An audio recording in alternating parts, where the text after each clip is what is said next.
Hola a todos y bienvenidos a otro curso en video traído a ustedes por Moldeo Interactive. Mi nombre es Ignacio Guioli y en esta oportunidad continuamos con el testing en Angular con Protractor, ¿no? Ya empezamos a ver un poco cómo hacer configuración y en este caso vamos a ver, una vez hecha la configuración, que en realidad podemos usar la que es por defecto y casi que la recomiendo, salvo que sepan bien lo que están haciendo. Vamos a ver lo que es detección de elemento, conseguir un elemento. ¿Sí? Esto es un tema que no es muy largo, pero tiene un par de detalles que quiero explicar. Y bueno, vamos a ver un poco, digamos, tengo acá los archivos app.po.ts y app.i2i-spec.ts, que son los archivos que vienen por defecto cuando creamos un nuevo proyecto de Angular, seteados en la carpeta i2i, la pueden ver, en el root i2i tenemos source, y después vendría las dos estas, ¿no? Quiero explicar un poco cómo funcionan estos dos archivos, estas dos estructuras que son archivos de TypeScript, que tranquilamente podrían estar en un solo archivo, pero que no es recomendable. Y voy a explicar por qué no es recomendable. Bien, en principio tenemos un .po.ts, que si lo analizamos no tiene gran cosa. Tiene de Protractor importado un par de funcionalidades, ¿no? Browser, by y element, que si nosotros nos empezamos a buscar, vamos a ver que las utiliza, ¿sí? Las está utilizando. Y después lo que sería el archivo i2i-spec, que vienen a ser los spec, los que hacen el testeo, vemos que importa de app.po una cosa llamada appPage, que no es más que un objeto, ¿sí? Es una clase que está definida acá, ¿sí? Si acá yo le cambio el nombre, acá voy a tener que cambiárselo también. Y bueno, importa también un par de cosas de Protractor. Quiere decir que esto que está acá podría estar perfectamente acá. ¿Por qué no lo está? Porque este archivo se considera un archivo como de generador de herramientas. ¿A qué me refiero? A que esta función, por ejemplo, especialmente esta, navigate_to, que no vamos a ver en este video, la vamos a ver en otro, se puede utilizar una infinidad de veces cuando hacemos distintos tipos de texteo y por lo tanto es una buena práctica y casi que es obligatorio hacer una buena refactorización de los elementos que estamos utilizando al momento de programar. Por lo tanto, acá lo utiliza solamente una vez, utiliza solamente navigate_to una vez y getTitleTest también una sola vez. Por lo tanto, no hace falta, digamos, ponerlo separados en dos archivos, pero Angular nos da un poco la pauta para que lo hagamos así. Y ahora vamos a ver por qué eso es importante. Entonces, estos dos archivos van a ser los necesarios para poder armar los testeos con Protractor. Si yo ejecuto ahora ngToI, voy a ver el siguiente reporte. Ese es el reporte que se obtiene en la consola, sea Windows, Linux o Mac, no importa. Eso siempre se obtiene un reporte con una estructura muy parecida, y vamos a ver que dice workspace-project app should display welcome message. O sea, esto es el testeo personalizado, es lo que está acá. Es lo que están viendo acá. A ver, voy a aumentar un poquito. Esta parte que está acá. Quiere decir que se ejecutó de forma correcta, no es porque salga en verde, sino porque es así, y después nos dice que 1 de 1, porque hay solamente uno configurado por defecto, se ejecutó de manera satisfactoria en 0.773 segundos.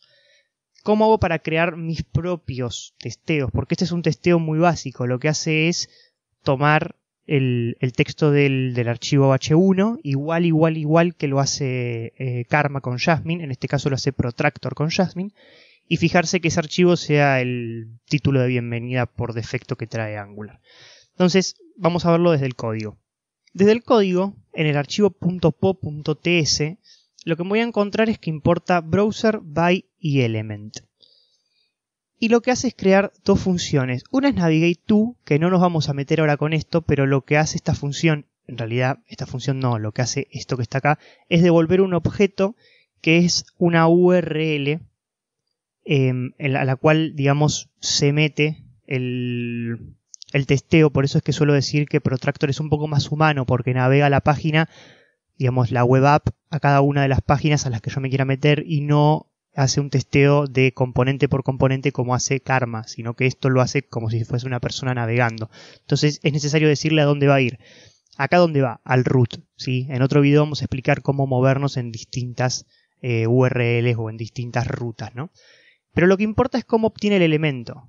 ¿sí? Y lo voy a hacer, voy a explicar cómo obtiene este elemento trayendo otro elemento, ¿no? Si vamos al archivo HTML, por lo general esta parte que está acá no se crea, ¿sí? Al crear un archivo de Angular básico, sino que se crea esta. Y lo que está obteniendo es esto que está acá.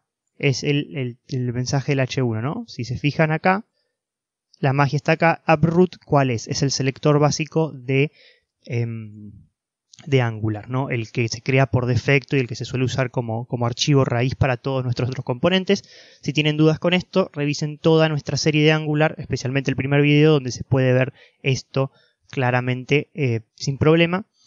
Y de ahí trae el H1, ¿sí? Entonces nos fijamos, el H1 lo trae de acá. Y lo que quiero hacer es traerme el H2 y después me voy a traer el párrafo, digamos una tag P, al cual le puse una clase par. ¿Por qué hice esto? Porque quiero mostrarles dos formas distintas de obtener digamos, los textos que hay acá adentro, ¿no? No tanto distintas, sino son diferentes, pero son de CSS, de HTML, de toda la vida. Entonces voy a crear dos funciones. Una se va a llamar getH2text. Y mientras la creo, explico cómo funciona esta línea de código súper sencilla que hay acá. Llamamos primero a element. La función element lo que hace es obtener el elemento HTML al cual le pasemos una referencia por la cual identificarlo. Entonces, como necesitamos obtenerlo, primero ese elemento HTML, llamamos a el objeto by. Porque el objeto by lo que nos permite es usar selectores de distintos tipos. Y el más empleado y el que más conocemos la mayoría es el de CSS. Dentro de esto va un string. ¿Y qué lleva el string? Bueno, el string lleva la típica cadena CSS para encontrar un elemento. Esto revisen sus clases de CSS básico, pero si yo quiero obtener esta tag H2, puedo poner H2 acá. Simplemente, y va a funcionar, pero como me arriesgaría que haya más de una tag H2, del elemento uproot, que esto se encuentra en el index, ¿sí? Vamos a ver muy brevemente. Si me voy adentro del source a index.html, vemos que hay una tag que es uproot, que acá se renderiza todo lo que es Angular básico. Por eso les digo, revisen nuestras clases de Angular, ¿sí? Pero básicamente la tag se llama uproot porque es el selector, y eso se renderiza en el HTML. Por lo tanto, voy a llamar uproot para así estar completamente seguros que va a ser todo lo que esté en uproot. ¿Qué es lo que hay adentro de uproot? Esto. Por el momento es solamente esto. Y ahora sí puedo llamar h2. ¿Ven? Y acá llamamos a la función getText. Como ven, estoy copiando casi literalmente lo que hay ahí adentro. ¿Qué hace getText? Obtiene el texto, el inner text, digamos, dentro de esto. Es decir, lo que está entre las tags. Esto que está acá.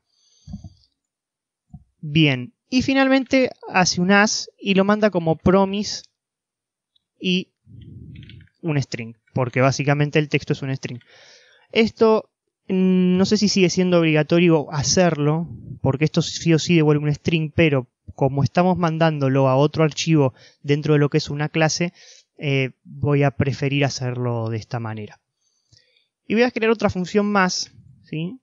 Que va a ser también muy similar, y le vamos a poner getParTest, y acá vamos a llamar a la clase par.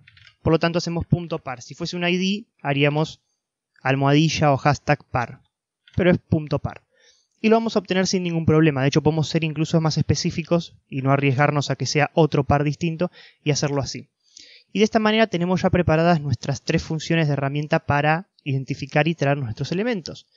¿Qué hacemos después en este archivo en cuestión? Bueno, este archivo lo voy a explicar en detalle en otro video. Lo que nos importa ahora es cómo crear nuestros distintos tests. Yo puedo tener varias funciones describe, a la cual le puedo mandar un título, que era lo que vimos en la terminal. O sea, yo si modifico esto, en la terminal se modificaría el título como los grupos de testeos que yo haga.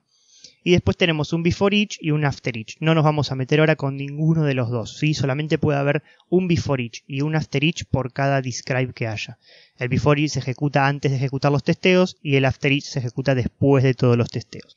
Lo único que me interesa es que el before each en este caso lo que hace es definir un objeto llamado page que pertenece a appPage, que a su vez la traemos importada de app.po, que es este archivo que está acá, ¿sí? Y entonces llamando a page podemos obtener todas estas funciones para que así nos sea más cómodo armar testeos. Entonces simplemente voy a copiar este testeo 3 veces, así, y voy a ponerle que el segundo testeo debería mostrar el texto de H2 y el tercero debería mostrar el texto de class par, ¿sí? Y básicamente teníamos que H2 el texto es hola mundo, y le ponemos que el texto sea hola mundo, y en el otro era hola mundo párrafo, hola mundo párrafo. Entonces lo mismo, traemos así y hacemos así. Bien, y ahora sí lo que hay que modificar son las funciones, ¿no? Teníamos getTitleTest para el H1, que está acá. getTitleTest, eso ya estaba bien. El otro es getH2Test, por lo tanto, hacemos getH2Text. Y el último era getParTest, por lo tanto también hacemos getParTest. De esta manera, lo que sí es importante es que se respete lo del page.navigateTo, que yo ya sé que no lo expliqué, lo vamos a explicar en breve, posiblemente el próximo video, pero porque es el que navega al root. Como en este caso no tenemos múltiples páginas, ya en el próximo tutorial vamos a tener múltiples páginas, no nos afectaría mucho, pero sí o sí tiene que estar. Entonces, importante sí que se respete el page y después lo otro, lo del spec, y mandar adentro page h2 text, esto va a devolver un texto, y después to equal, esto lo hemos explicado, lo vamos a volver a explicar, pero si están muy ansiosos, pásense por nuestros tutoriales de Karma y Jasmine, porque en realidad esta sintaxis no es de Protractor o de Karma, sino que es de Jasmine. Si por ejemplo usáramos Cucumber con Protractor, esto cambiaría totalmente. Ahora vamos a ejecutar, finalmente ng to i, vamos a ver cómo queda.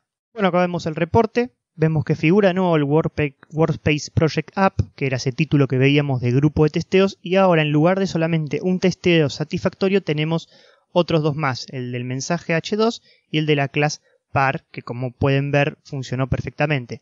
Si modificara los textos para hacer que el testeo salga mal a propósito, por ejemplo para probar esto, veríamos que hay uno o más testeos que no están funcionando bien. Como último dato, y ya que en realidad no se me ocurre una forma cómoda de hacer un ejemplo de la vida real de esto, porque en realidad esto mismo es un ejemplo de la vida real, por más que utilizo la Mundo, vamos a ver un poco cómo hacer para que estos 3 testeos, que cada uno llama a una función distinta, pero que hacen algo similar, se refactoricen en una sola función, ¿no? Que muchos posiblemente se les estén ocurriendo formas, ¿no? Porque esto en realidad no es para nada eficiente, ¿no? Esto simplemente fue aprendizaje. Así que vamos a chasquear los dedos y a convertirlo en una función simplificada y que ahorre recursos. ¿Qué ocurrió? Que en lugar de tener 3 funciones, ahora tengo una sola, que se llama getTest, y lo que le estoy mandando como parámetro es una variable llamada s, a la cual le puse que sea un string, y este string lo estoy metiendo adentro del base css. De esta manera, en lugar de tener una función para cada cosa, que en realidad estaban haciendo exactamente lo mismo, lo que tengo es la misma función y lo que hago es enviarle como parámetro la selección, ¿no? Para poder identificar cada uno de estos 3 componentes para poder armar los testeos. Esta es una forma muy simple, hay 1000, y esto depende también mucho de la dinámica y de la experiencia que tenga cada desarrollador por sí mismo, pero fíjense cómo en lugar de tener 3 funciones terminamos teniendo una sola. Es un truco muy básico de refactorización y de reutilización de recursos, no solamente porque hace que el código sea más legible, sino porque también va a hacer que nuestra aplicación, incluso desde el testeo, consuma menos recursos, ¿no? Pues imagínense que esto, cuando escale y necesitemos muchísimas funciones como herramientas y muchísimos testeos, esta es una buena forma de tenerlo bastante más ordenado, prolijo y utilitario, especialmente al final del día. Si el video les gustó, no olviden dejar un me gusta para hacerlo saber, comentar cualquier duda o sugerencia que tengan y suscribirse para estar al tanto de nuevos videos. Hasta pronto.